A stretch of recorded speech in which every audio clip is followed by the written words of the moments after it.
Recently CM KCR గారు ఇంకోటి కూడా అంటే ఎవరు ఎక్స్పెక్ట్ చేయలేదు, ఈటల ఈటల ఈటల అని చాలా టైమ్స్, ఒక 12 టైమ్స్ అనుకుంటా, చాలామంది కౌంట్ చేసి దీనికి సంబంధించిన వార్తలే ఎక్కువగా వస్తున్నాయి. ఎందుకండి ఆల్ ఆఫ్ సడన్ ఈటల మీద అంత ప్రేమ ఎందుకు వచ్చింది?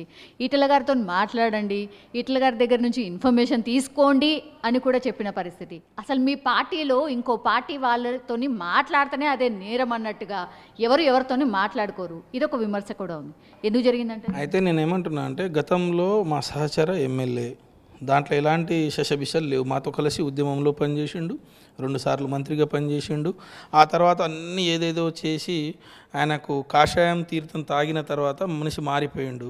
కాషాయ తీర్థం ఇచ్చి మారిపోయిన తర్వాత గౌరవ మంత్రి గారికి ఊరికే ప్రశ్నించడం వల్ల అడిగిండు. ప్రజాస్వామ్యయుతంగా ఒక అసెంబ్లీలో మాట్లాడిండు. దొంగసాటుగా అయితే కేసీఆర్ గారు మాట్లాడలే. ప్రజాక్షేత్రంలో ప్రజలు పంపించినటువంటి అసెంబ్లీలో మాట్లాడరు. ఆయన చెప్పింది ఇది మంచిని మంచి చెప్పిండు, చెడుని చెడు చెప్పిండు. ఈటల గారి పేరు ఎందుకు ప్రస్తావించండి? దానికంటే ముందు ఈటల గారు ప్రతిసారి లేచి మాట్లాడడం వల్ల మాట్లాడి, కానీ ప్రత్యేకమైన ప్రేమ కానీ ప్రత్యేకంగా కోపం కానీ ఆయన మీద ఏం లేదు. అందుకొరకే గతంలో పనిచేసినావు, గతంలో కూడా చాలాసార్లు చెప్పినాం.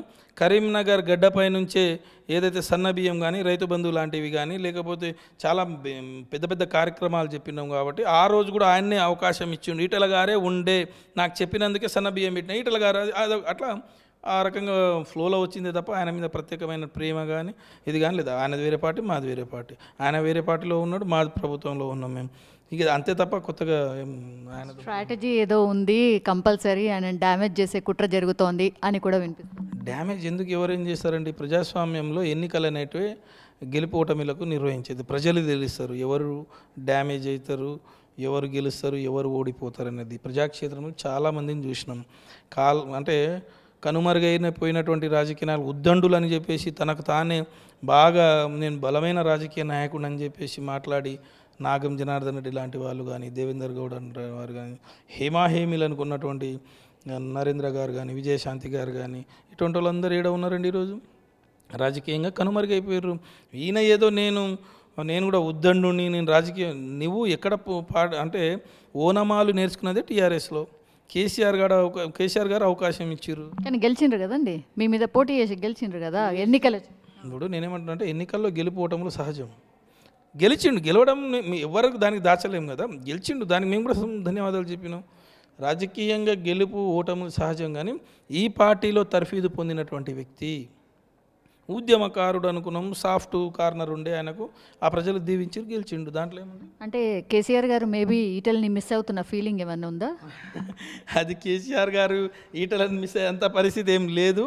కేసీఆర్ గారు వీరుడు అండి. దేశంలో అలాంటివి ఏం లేదు. అది కేసీఆర్ గారిని అడిగితేనే బాగుంటుంది, నాకు అడగడం కంటే. మళ్ళీ రావచ్చు నువ్వు, అట్లాంటి టాక్ ఏమన్నా జరిగే ఛాన్సెస్ కూడా ఉన్నాయా? ఆ వార్తలు కూడా ఊహాజనితమైనటువంటి ప్రశ్నలకు సమాధానాలు కష్టము. అది రాష్ట్ర ముఖ్యమంత్రి గారి, కానీ ఆయన పార్టీలోకి వచ్చి మళ్ళీ తీసుకొని మళ్ళీ అది అట్లా అంత ఉండదనుకుంటున్నా బహుశా. నేనైతే కేసీఆర్ గారు అయితే మళ్ళీ పిలిచే పరిస్థితి అయితే ఉండదు. కానీ రాజకీయాల్లో ఒక నానుడు అయితే ఉంది. అంటే గతంలో ఏం నానుడు అంటే, రాజకీయాల్లో ఎవరు శాశ్వత శత్రువులు ఉండరు, శాశ్వత మిత్రులు ఉండరు. రాజకీయాలు ఏదైనా జరగవచ్చు. సో దానికి మనం ఏం చెప్పలేము.